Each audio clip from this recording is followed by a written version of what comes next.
దివంగత నేత వైఎస్ వివేకానందరెడ్డి చనిపోయి 6 సంవత్సరాలు దాటింది.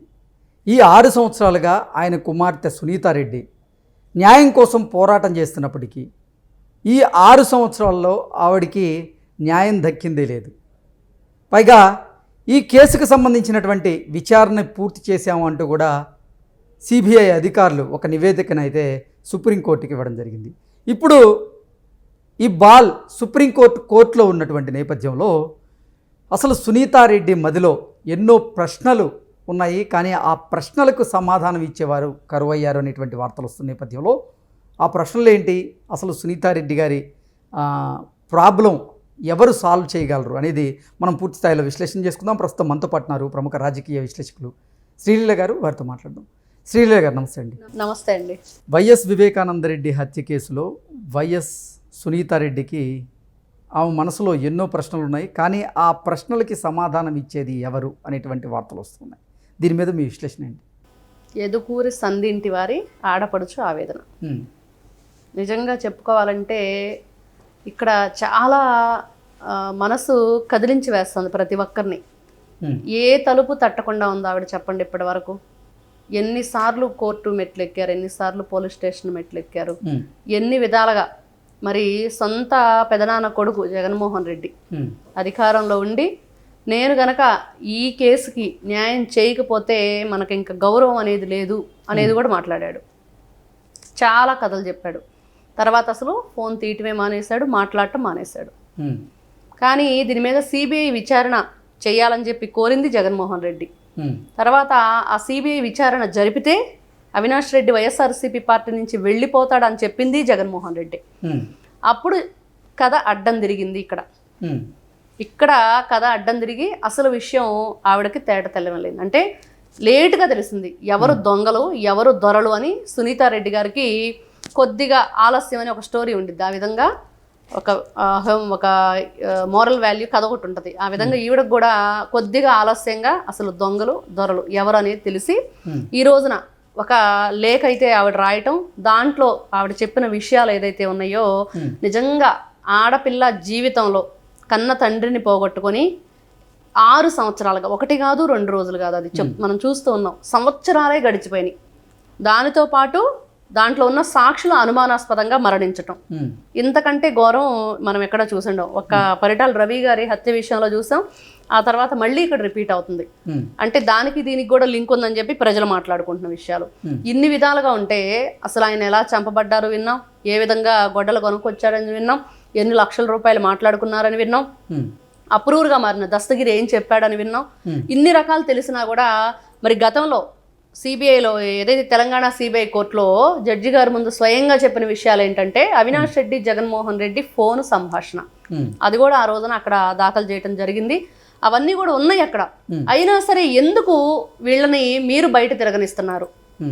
ముఖ్యంగా దాంట్లో ఉన్న నిందితుడు, ముఖ్యమైన నిందితుడు వైఎస్ అవినాష్ రెడ్డి, అతని ఆధ్వర్యంలో జరిగినాయి.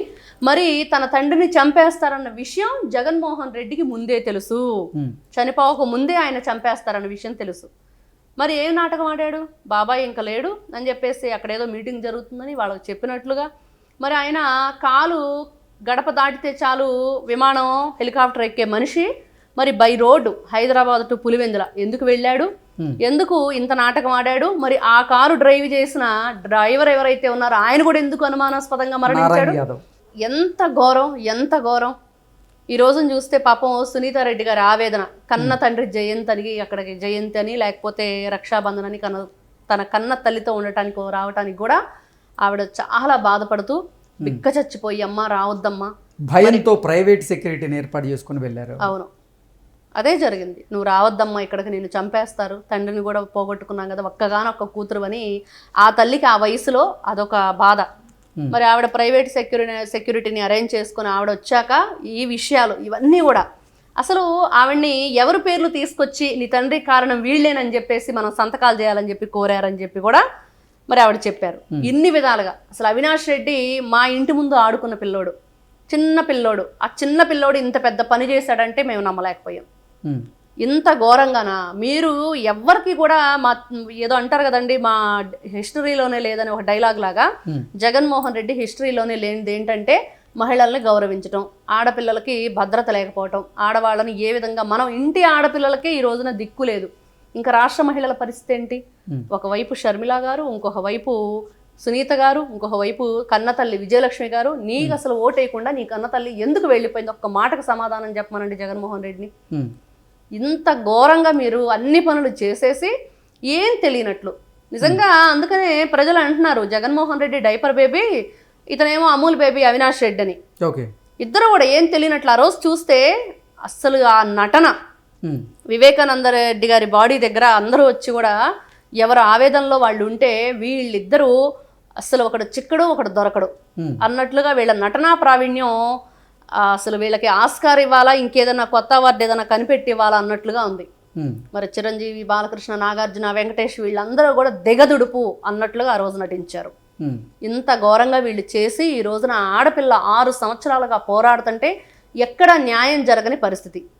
ఏంటి ఈ రోజున ఏం జరగబోతుంది? నిజంగా న్యాయం జరిగిద్దా అంటే ప్రతి ఒక్కరూ కూడా అండగా నిలబడాలి అనేది ప్రజల నుంచి వస్తున్న వాయిస్. ఈ రోజున నిజంగానే సునీత గారికి అంత పెద్ద ఎత్తున నిలబడతారా అంటే ఆ నిలబడటానికి సూచనే జగన్మోహన్ రెడ్డి ఏదైతే పార్టీ నుంచి వాళ్ళకి ఒక ప్రత్యేక హోదా కూడా లేకుండా వాళ్ళని 11కు పరిమితం చేసి పక్కన పడేయటం. ఖచ్చితంగా న్యాయం జరిగి తీరిద్దనేది ప్రతి ఒక్కరిలో ఒక నమ్మకాన్ని కలిగిస్తుంది. కాకపోతే అంటే వైఎస్ వివేకానంద రెడ్డి హత్య జరిగి 6 సంవత్సరాలు అవుతుంది. అవును. అసలు హత్య చేసిన హంతకులైతే బయట స్వేచ్ఛగా తిరుగుతూ ఉన్నారు. అవును. అసలు హంతకులు ఎవరో తెలియదు. అంటే అసలు ఎందుకు చంపారో తెలియదు. ఆవిడ మనసులో ఎన్నో ప్రశ్నలు ఉన్నాయి. కానీ ఆ ప్రశ్నలకి సమాధానం చెప్పేవాళ్ళు ఎవరో కూడా ఆమెకు అర్థం కానిటువంటి ఒక పరిస్థితిలో ఉందనేటువంటి వార్తలు వస్తుంది. ఏంటి, ఎలా చూడాలి మనం? ఈ రోజునండి పెద్దవాళ్ళు ఇదివరకు చెప్పేవాళ్ళు ఒక కన్ను కాదు, ఒక బిడ్డ కాదు, ఖచ్చితంగా 2 పిల్లలు ఉండాలి, ఒకరు షేర్ చేసుకోవటానికి ఒక మనసులో ఉన్న ఆవేదన కానీ సంతోషం కానీ ఏదైనా. ఈ రోజున ఈవిడ ఒక్కగానొక్క కూతురు వివేకానంద రెడ్డి గారికి. ఈవిడ పెరిగింది ఎవరితోటి? ఇటు జగన్మోహన్ రెడ్డి, ఇటు అవినాష్ రెడ్డి, వీళ్ళతోనే, షర్మిల వీళ్ళతో. కానీ ఏదైనా మంచి చెడ్డు ఏదైనా మాట్లాడుకోవాలన్నా తల్లిదండ్రులతోనో లేకపోతే స్నేహితులతోనో, ఆ తోడబుట్టిన ఏదైతే కజిన్స్ ఉన్నారో వాళ్ళతోనో మాట్లాడుకుంటారు. ఈ రోజున అన్యాయం చేసింది వాళ్లే. ఆవిడ అదే ఈ రోజుకి కూడా నమ్మలేకపోతున్నాను అవినాష్ రెడ్డిని ఈ విషయంలో అని. కానీ చేసింది మాత్రం వాస్తవం. అంత నమ్మక ద్రోహం చేసిన వీళ్ళు ఎవరు గొడ్డలు కొనుక్కొచ్చారో చెప్పారు కదా. మరి దస్తగిరి అప్రూవర్గా మరి నేనే గొడ్డలు కొనుక్కొచ్చాను, నాకు ఇదిగో ఇన్ని లక్షల రూపాయలు ఆఫర్ పెట్టారు. మరి ఎర్ర గంగిరెడ్డి కానివ్వండి, సునీల్ కుమార్ యాదవ్ ఎవరు ఉన్నారు అతను కానివ్వండి, వీళ్ళందరూ కూడా మాట్లాడినప్పుడు నీకు డబ్బులు ఇస్తాము, గొడ్డలు కొనుక్కరు, ఇలా చేస్తాం, మేము ఇలా చేయటానికి ప్లాన్ చేసామన్నప్పుడు అతను నమ్మలేదని. మరి జగన్మోహన్ రెడ్డి ఫోన్ చేసి చెప్పాక వాళ్ళు ఏం చెప్తే అది చేస్తే నీకు డబ్బులు ఇస్తాము, నీదంతా నేను చూసుకుంటామని చెప్పినప్పుడు ఇవన్నీ కూడా మరి ఇన్ని విషయాలు తెలిసి కూడా ఇంకెవరు దొంగలంటే ఏమని చెప్పాలి? ఎవరు గొడ్డలితో నరికారు? మరి జగన్మోహన్ రెడ్డి అంత క్లియర్గా మీడియా ముందుకు వచ్చి ఎలా చెప్పాడు? ఇదిగో ఇక్కడ నరికారు, అక్కడ నరికారు, మరి నరికి చంపేశారు, గుండెల మీదకి తొక్కారు. అసలు ఆ రక్తంతో లెటర్ రాసింది ఎవరు? ఇంత భయంకరంగా క్రూరంగా చంపిన తర్వాత లెటర్ ఎక్కడ రాస్తారు? మనిషి కాన్షియస్లో ఉండడు కదా. అసలు మీరు మనిషిని ఎంత తీవ్రంగా గాయపరిచారు? మరి ఇన్ని విధాలుగా ఉంటే ఇక్కడ ప్రజలందరూ చెప్తుంది ఒకటేనండి, అవినాష్ రెడ్డి సహాయ సహకారాలతోనే జరిగినాయి. ఎర్ర గంగిరెడ్డి ఉన్నాడు, ఇంకొక వైపు మరి దస్తగిరి ఉన్నాడు, ఈ అనిల్ కుమార్ యాదవ్ అనే వ్యక్తి ఉన్నాడు, వీళ్ళందరూ సహాయ సహకారాలతోనే జరిగింది. ఖచ్చితంగా దీనికి పాత్రదారులు, సూత్రధారులు వైఎస్ జగన్మోహన్ రెడ్డి, అవినాష్ రెడ్డి. వీళ్ళ పాత్ర లేకుండా ఈ రోజున చంపించిన వాడికి ఒకటే శిక్ష అనుభవించి తీరాలి. కాబట్టి ఖచ్చితంగా వీళ్ళు శిక్షకి అర్హులు అని అయితే ప్రజల యొక్క తీర్పు. అది నిజంగా మనం సినిమాల్లో చూస్తున్నట్లుగా కోర్టు పబ్లిక్లోకి వచ్చేసి ఒక స్టేజ్ పెట్టేసి అక్కడ పబ్లిక్లో కూడా వాయిస్ ఇవ్వటం మనం ఎన్నో సినిమాల్లో చూస్తాం. అలాంటిది జరగబోయిద్దా ముందు పులివెందల్లో? ప్రజల అభిప్రాయాలు తీసుకోవాలంటారా? అలాంటి కష్టతరమైన క్లిష్టమైన పరిస్థితులు ఈ రోజున సునీత గారి విషయంలో మనకు కనిపిస్తున్నాయి. ఆవిడ అంటుంది, మా తండ్రి గారి ఆత్మ క్షోభిస్తుంది, శాంతి లేకుండా పోయింది, వాళ్ళని శిక్షిస్తేనే దానికి మా తండ్రి ఆత్మకు శాంతి అని. ఓకే అండి, థ్యాంక్ యూ. నమస్తే.